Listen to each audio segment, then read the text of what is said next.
Oiê, vem comigo para mais um dia de trabalho aqui no Recanto Estanciense. Dessa vez, iniciando mais uma parte da nossa garagem galpão. Por aqui o nosso projeto anda bem. Diego tem superado sua capacidade com o martelo. Quer dizer, o único problema é ele namorar uma pessoa que edita as partes piores. Mas basicamente o que ele tá fazendo é uma mão francesa, ficar reforçada a parte que o pessoal vai andar ali em cima.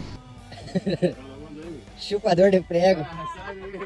Dieguinho fazendo seu close nas alturas. Se eu não me engano, tem 3 ou 4 metros aí da altura onde o Diego tava. E, cara, eu preciso dizer, eu já devo ter falado em algum outro vídeo que ficou muito bacana, ficou bem alto, ficou bem grande o espaço. Vai dar pra aproveitar bastante. E aí, mais o mesmo, né? Corta madeira, leva pra cima, leva pra baixo, faz cálculo pra deixar tudo alinhado pra depois subir aí futuramente no telhado do galpão.